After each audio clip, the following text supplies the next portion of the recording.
Antigamente, 70%, 80% tudo que uma criança aprendia vinha da escola. Hoje não dá nem 5%. Ela aprende de todos os lugares. Aí vai continuar dando aula do mesmo jeito? Precisa mudar, cara. Não é? Não, tem que mudar. E também os objetivos me parece que mudam das pessoas. Objetivos antigamente eram mais focados em uma linha, né? Algo linear, vamos dizer. Hoje tem tanta opção que as pessoas ficam confusas. E eu acho que é super importante você falar, você usa um termo propósito inabalável, É. né? Eu acredito que hoje a maior dificuldade das pessoas é definir isso, porque tem tantas ramificações, é como se tivessem vários plugs, né? A pessoa se vai plugando ali, vai plugando ali, vai plugando ali, e ela quer fazer tudo e não faz nada, né? Isso, muito estímulo de quanto é lado, né, cara? Como tornar um propósito inabalável? Boa, de novo, infelizmente eu preciso dizer, eu estava dando uma entrevista esses dias e alguém me perguntou: "Ah, mas fala aí com as pessoas que estão com tal idade e começam a te procurar 22, 23". Aí eu olhei e eu falei, eu gosto de ser extremamente sincero nas entrevistas. Não, essas pessoas não me procuram. 3% do meu público tem 23, 24. Hum, Ah, o meu público aí começa a ter 12, 15%, 28 a 35, aí 35 diante aí fica grande. 40 a mais, Por então? quê, cara? Porque fala sério, eu tô com 49 anos, até meus 21 anos, eu não quero ser chulo, eu só queria saber de festa, churrasco, meu carro e terminar minha faculdade, mais nada, não me põe mais nenhuma variável. Eu só ia procurar ajuda se tivesse pegando fogo. Então, é uma idade que a gente está tão interessado em pavimentar a razão, as coisas da vida, se formar, arrumar um emprego. Lembra da pirâmide de Maslow, das necessidades Uhum. básicas? A pessoa está acertando as primeiras necessidades. Então, a verdade é que precisa esperar doer um pouco mais, cara. É, e às vezes a Raras são as dor, né? pessoas que vão sem a dor, é uns né? 5%. A dor é o que faz a pessoa se mexer. Doeu, a pessoa vai procurar uma solução. Isso. Não doeu, tá bom ali, fica ali. Então, ela precisa buscar. Aí, quando ela vai buscar hoje, aí que você vai falar, é exatamente isso. É o excesso de informação e de estímulo. Se a pessoa não escolher um caminho, cara, ela está completamente lascada. Ela está completamente lascada. Então, escolhe um caminho e vai. Hoje mesmo, qual é o número de pessoas que têm 40 livros começados em casa e que não foram até o fim? Quantos são? São muitos. Ah, só esse é o próximo, é o próximo, é o próximo. Então, quando o Steve Jobs fala sucesso, é dizer não, é verdade. Então, para você ter foco, cara, você tem que saber o que você quer. Então, começa assim, resumidamente, qual é a sua definição de sucesso? Primeira coisa, tá? Para responder a sua pergunta. É um pouquinho mais longa, mas vai explicar. Como que eu faço? Primeiro, o que é sucesso para você? Para tudo. Sucesso pode ser a partir de um sonho ou pode ser a partir de uma dor. Por exemplo, meu sucesso é não ter mais esse problema. Então, qual é o oposto desse problema? Ah, meu sucesso é eu saúde, com tanto na conta, com um trabalho legal, com um relacionamento feliz, morando em tal lugar. Beleza, beleza. Tá bom, como começo de sucesso. Isso é sucesso para você? Por exemplo, eu tenho um sucesso que qualquer palestra ou evento que eu dou tem bastante gente, sala cheia. Está na minha definição de sucesso. Outro sucesso que eu tenho, para explicar bem na prática, morar num lugar que me energize. Já vi que você tem esse mesmo busca. Morar num lugar que me energize. Outro sucesso que eu tenho tem a ver com o meu casamento. Outro sucesso que eu tenho tem a ver com todos os livros que eu escrevi, eu estou mandando sair. Então, tenho algumas coisinhas. Definir o que é sucesso para mim? Definir. Faço um trabalho que tem propósito, está tudo lá. Então, meu trabalho é, ok, definido que tem sucesso. A partir disso, a partir da definição de sucesso, eu vou começar a saber o que é sucesso para mim e o que não é.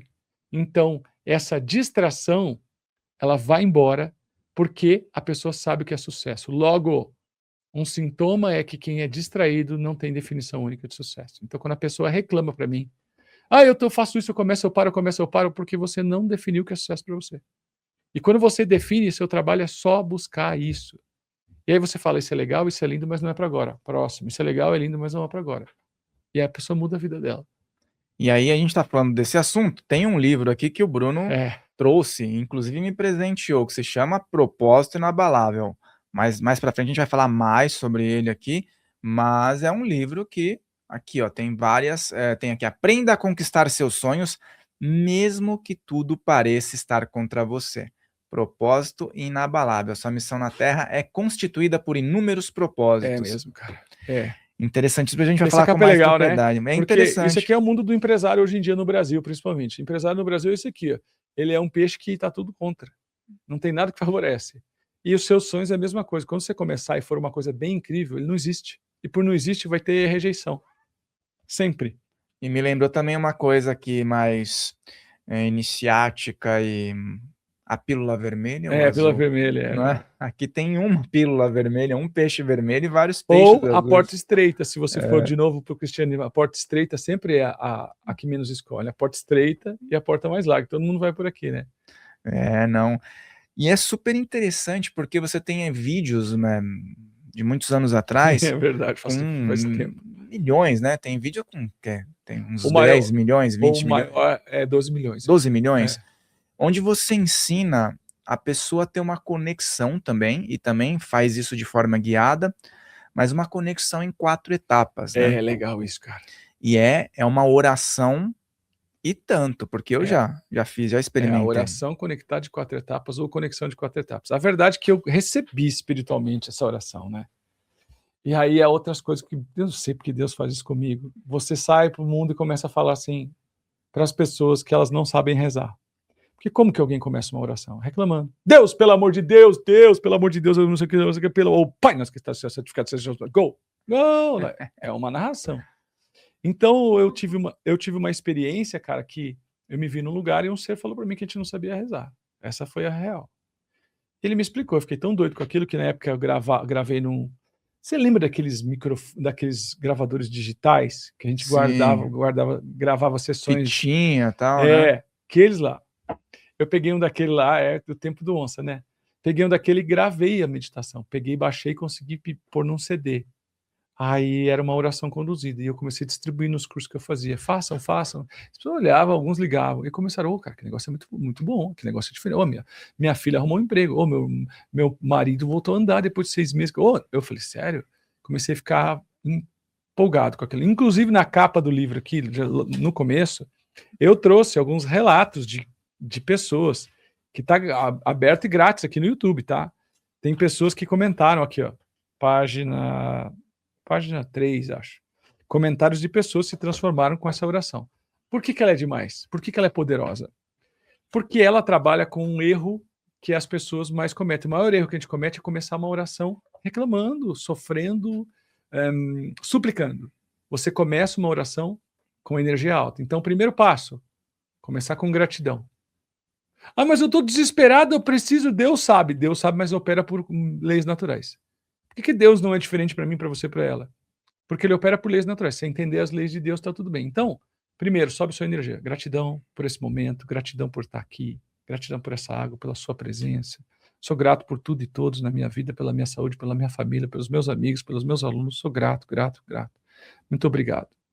Aí, nesse segundo momento, assim, vamos nos imaginar nesse momento, você que está nos vendo em casa, imagine que nesse momento você direciona essa luz de gratidão, essa energia, para todas as pessoas, em qualquer nível e dimensão da existência, encarnados ou desencarnados, em qualquer nível, que estão nessa mesma sintonia de gratidão, que nesse momento a gente se sintoniza numa grande rede que forma uma grande energia.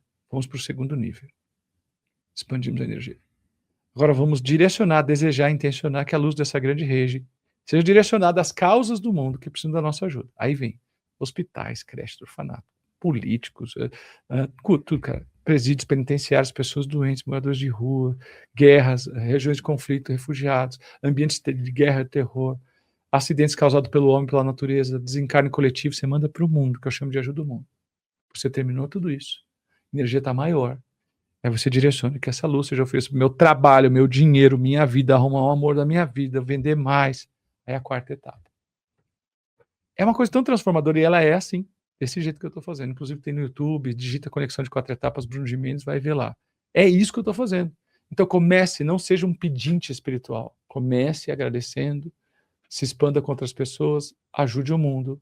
E é a quarta etapa, eu mereço. E os milagres virão, em todas as áreas. Tem um livro que conta tudo isso de uma E tem forma um mais circuito aí. aprofundada. E ele tem o livro e ele tem o circuito aí como fazer. O circuito de 4 semanas, cada semana trabalhando numa área. Esse é um dos livros que mais vendi na vida. Esse aí é um livro incrível, cara.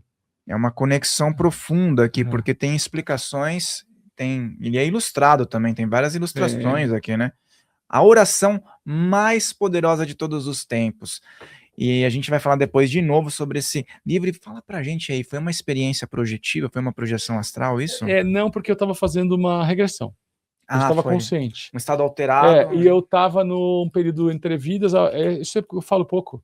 Mas eu fiz a regressão Então, você conhece o Mauro Crítico? Conheço. Tá. Eu tô querendo trazer aqui, O inclusive. Mauro é o meu professor querido, amado. O Samuel já trouxe, né, algumas Já vezes. deve ter trazido. O Mauro deu muito aluno em PPB também, né? E eu sou da escola do Mauro, e o que aconteceu foi que eu não estava muito bem e pedi para minha sócia fazer a regressão em mim. Aí foi feito tudo direitinho, aí tem um momento que termina, que tá tudo limpo, é que você meio que tá no que a gente chama de astral. E ali, às vezes, pode acontecer de você encerrar, mas pode acontecer de você receber mensagens. Obrigado, querido. Eu devia ter feito isso antes.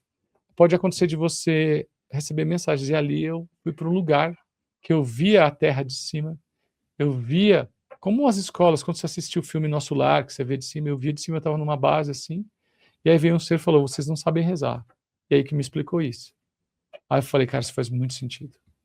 Faz muito sentido. E eu tenho muita conexão com Jesus, né? Então, tudo que eu venho que é fonte fora Jesus, eu vou me consultar com ele.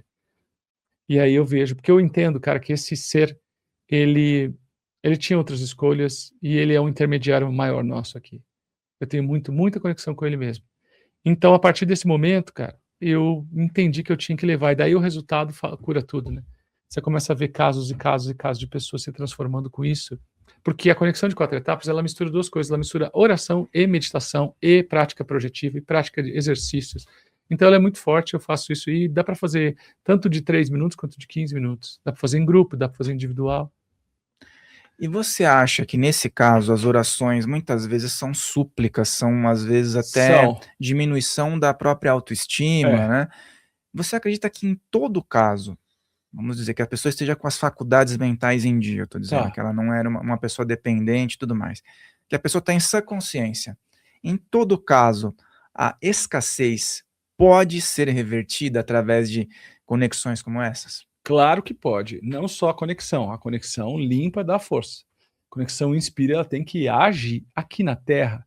Se você for falar, tem uma passagem que o Wagner sempre usa quando ele fala sobre a corpos carnais, a corpos celestiais. Uns são as glórias do céu, outros são as glórias da terra. É Paulo de Tarso, eu não sei qual passagem. Aqui na Terra, meu amigo, é dinheiro, é material, é madeira, é som, é imagem, é 3 dimensões, certo? Então você tem que respeitar isso. Porém, a escassez, ela é desalinhamento.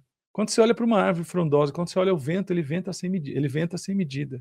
A fonte jorra água sem medidas. O oceano, tudo é muito próspero. Então, o ser humano é o único ser que se descaracteriza de quem ele é. Ele deixa de ser ele mesmo. Então, acredito, mas não acredito que é só a oração. A oração é um caminho para eu tirar a influência, para eu me conectar com a minha verdadeira fonte, para eu saber do que eu sou feito, para eu lembrar do meu DNA. Eu tô com uma semente aqui, do que ela é? Aí tem que esperar plantar para ver, uma semente de soja. Então a oração faz você lembrar que semente que você é. Faz você lembrar que se plantar, nasce, que você é soja, e limpar tudo que está contra. E sabe que eu acho que é um tema até que as pessoas elas ficam um pouco assim ressabiadas, às vezes até dói ouvir sobre isso, né? Porque muitas vezes vira uma identidade emocional. Certo. A pessoa coloca que ela é honesta, que apesar de tudo ela é honesta, ela tem ali, os afazeres dela, e quando uma pessoa prospera na vida, parece que existe um marketing para fortalecer que só é bom quando o cara teve uma vida horrível ou miserável, ou e se o cara já nasceu, por exemplo, numa família mais estabilizada, que alguém fez algo, não, esse não tem valor nenhum. Se o político quiser ganhar eleição, ele não vai falar nunca que ele veio de uma família rica. Nunca. Tem isso também, né, tem um marketing que estimula a pessoa a querer ter uma escassez para subir, e não estimulam as pessoas a perpetuarem Não, isso, a não. terem orgulho de falarem: "Ó, venho de uma família próspera", né. Você está certíssimo. A gente tem conexões com algumas emoções básicas. Raiva, eh, polêmica, aversão, que é nojo, alegria, que é afeto. Então a gente se conecta com isso. E se você for olhar o telejornal, ele tem todas essas emoções. E o que quem manda no mundo são as marcas. E eu vou explicar por quê. A marca, ela quer perpetuar, crescer, vender mais. E ela precisa de canais de comunicação que tenham muita audiência. Então ela vai anunciar onde tem muita audiência. Então, a marca manda no mundo. Ela vai anunciar onde tem audiência. Para ter audiência, os canais fazem de tudo. E o que faz a gente conectar emoção básica, emoção visceral? Logo, se não tiver, você acabou de falar, a gente começou falando da Umbanda, do Espiritismo e tal. Se não tiver o fogo, a energia, as pessoas não se conectam. Nós somos seres humanos. Então, o marketing já aprendeu que ele tem que pôr a dor, a redenção, o arrependimento, a humilhação, o perdão, essas emoções básicas. Se não tiver ali, não gera grude, não gera conexão. É por isso que 90% da notícia nos jornais, não vou falar o nome, nos jornais por aí, é notícia ruim, porque notícia ruim conecta emocionalmente com as nossas emoções mais viscerais. A marca, ela não quer te informar. O jornal não quer te informar, quer te engajar. Por isso, não tem noticiário, certo? Tem informação de desgraça para te manter conectado, para eu poder atravessar um anúncio na sua frente. Essa é a verdade, cara. Só que, pelo princípio da autossugestão e por vários princípios que a gente pode dar de nome, quando eu vejo uma notícia ruim e eu sofro, eu moro num paraíso, mas eu vejo a notícia ruim de uma guerra num lugar. Aí eu começo a sofrer. Para o meu inconsciente, para os meus neurônios espelhos e para a nossa predisposição energética, não há diferença se está acontecendo comigo de verdade ou se eu estou imaginando. Porque eu sofri o que eu vi no telejornal. Só que quando eu estou imaginando, eu estou vibrando. E se eu estou vibrando, eu tenho magnetismo. E se eu tenho magnetismo, eu atraio aqui. Então, de tanto vibrar na notícia ruim que nem aconteceu comigo, eu começo a criar a realidade igual. Então, a gente chama de psiquismo coletivo, cara.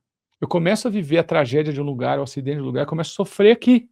Mas minha vida é linda. Só quando eu sofro, eu vibro. Se eu vibro, eu atraio. Aí eu começo a criar realidades. Então tem um mantra, um circuito de autossugestão. O que eu vejo, eu acredito e replico. Por isso que o que você vê todos os dias, o que você alimenta, a música que você ouve, as pessoas que você escuta, os lugares que você está, é uma das coisas que mais interfere totalmente. Isso é muito sério, devia ser levado a sério.